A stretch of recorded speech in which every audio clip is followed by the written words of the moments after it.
ఇంటికి చుట్టాలను ఎప్పుడు పిలుచుకుంటాముల్లా? పెండ్లికో, పండుగలకో, బర్త్డేలకో, దావతులకో. మనోళ్ళు అనుకున్నోళ్ళని పిలువనంపుకొని తాకతును బట్టి ఆటలు కోస్తారు, బగార బువ్వండుతారు, అంచుకు బోటి తలకాయ పెడతారు, సాలదనుకుంటే ఇంత చికెన్ తెచ్చి గోలిస్తారు, ఇంటి ముంగట టెంటేస్తారు. ఎట్లయినా ఇయాల రేపు అందరు షానికొచ్చిర్రబ్బా. కింద కూకొని తినుడే లేదాయే, తినుడు నిలబడే, పెట్టుడు నిలబడే. గిట్లనే ఒకళ్ళింట్లా ఏదో పండుగ అవుతుందట, చూద్దాం పాండ్రి. ఏం పండుగో, ఎవరొచ్చిండ్రో? అక్క చిట్ట చిట్ట మోదుగాకు కుడుతాంది.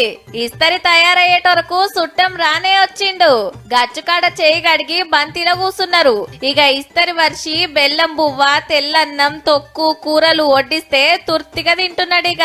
ఇంతకు ఈ సుట్టం ఎవలో ఎరికేనా?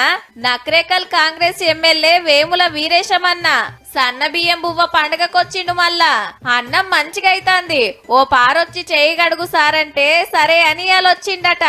మమ్మల్ని పిలిచి భోజనం పెట్టడం జరిగింది. మా ఇంట్లో ఫంక్షన్లలో తింటుంటే ఎట్లుందో అంత గొప్పగా ఉంది. మా అక్క గోంగూర పచ్చడి నూరింది, చాలా బాగుంది. రోటి పచ్చడి, పప్పు, పచ్చి పులుసు, అట్లాగే ఇంత పెరుగు కూడా తీసుకొచ్చి పెట్టింది. ఎమ్మెల్యే గారి కొండి పెట్టినందుకు లక్ష్మక్క కూడా మస్తు ఖుషి అవుతుందో.